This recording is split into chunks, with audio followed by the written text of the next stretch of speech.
اور اب بات کریں گے مارکہ حق کے حوالے سے۔ وفاقی وزیر اطلاعات و نشریات عطاء اللہ تارڑ نے افواج پاکستان کو خراج تحسین پیش کرتے ہوئے کہا کہ مارکہ حق میں پوری قوم متحد ہو کر فورسز کے ساتھ کھڑی تھی۔ ہر طبقے نے اس جنگ میں اپنا کردار ادا کیا۔ رافیل گرنے سے بھارت کا غرور بھی خاک میں مل گیا۔ 4 گھنٹے میں دشمن کو گھٹنے ٹیکنے پر مجبور کر دیا۔ مودی اس وقت آئسولیشن کا شکار ہے۔ پاکستان پوری دنیا میں امن کی پہچان ہے۔ مارکہ حق کے دوران کوئی اپوزیشن اور حکومت نہیں تھی۔ کامیابی تبھی ملتی ہے جب قوم میں اتحاد اور اتفاق ہو۔ کہ مارکہ حق میں آپریشن بنیان و مرصوص میں پوری قوم متحد تھی، متفق تھی اور وہ اپنی آرمڈ فورسز کے ساتھ کھڑی تھی۔ کامیابی تبھی ملتی ہے کہ جب قوم کے اندر اتحاد و اتفاق ہو۔ ایسا رسپانس دیا گیا کہ 4 دن سے جو بزدل دشمن شور مچا رہا تھا، 4 گھنٹے میں گھٹنے ٹیک کے وہ سیز فائر پر مجبور ہے۔ یہ اللہ تعالیٰ کی مہربانی ہے۔ ایک بدلا ہوا پاکستان ہے۔ اللہ تعالیٰ نے جو آپ کو عزت دی ہے کہ آپ دنیا میں امن کی علامت سمجھے جاتے ہیں۔ ہماری افواج نے جو جواب دیا اور جو منہ توڑ جواب دیا اور ٹائملی دیا، اس کے بعد سے وہ ابھی تک ان زخموں سے وہ ریکور نہیں کر پائے ہیں۔ آپ دیکھیں کہ وہ مودی اس وقت آئسولیشن کا شکار ہے۔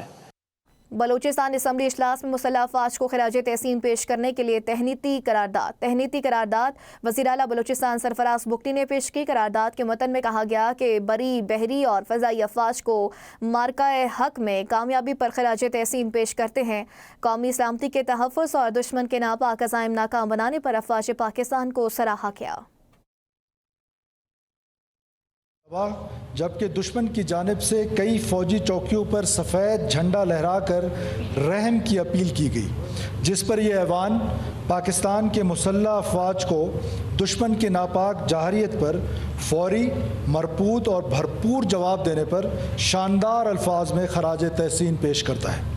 واضح رہے کہ مارکہ حق سے جڑی پیشرفت محض ایک علامتی کامیابی نہیں بلکہ ایک تاریخی موڑ ہے۔ یہ ایوان فیلڈ مارشل سید عاصم منیر، وزیر اعظم پاکستان میاں محمد شہباز شریف اور صدر پاکستان جناب آصف علی زرداری کی مارکہ حق میں مدبرانہ قیادت اور بروقت بہترین فیصلوں پر خراج تحسین پیش کرتا ہے۔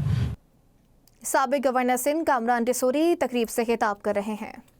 اس کے ثمرات ہمیں نظر آ رہے ہیں، جس کا ذکر میں نے آپ سے کیا کہ ہم اس دوڑ میں شامل ہو چکے ہیں جہاں دنیا خواب دیکھتی تھی۔ آج میں نے کئی پاکستانیوں کو جو اوورسیز پاکستانی ہیں ان کو پاکستان کے پاسپورٹ کے ساتھ سیلفیاں بنواتے اور سوشل میڈیا پہ شیئر کرتے دیکھا۔ مارکہ حق کے بعد پاکستانیوں کو ایک جگہ جمع ہوتے دیکھا، دنیا میں جشن مناتے دیکھا۔ اسلام آباد میں جو ہمارے فوجی سپاہی ٹرکس میں گزرتے تھے ان پر لوگوں کو پھول نچھاور کرتے دیکھا۔ تو یہ کامیابی عام کامیابی نہیں ہے، اس میں ان تمام ماؤں کی دعائیں شامل ہیں۔ اس مارکہ حق کو میں ان ماؤں کے نام کرتا ہوں جنہوں نے اپنے لخت جگر شہید کرا دی۔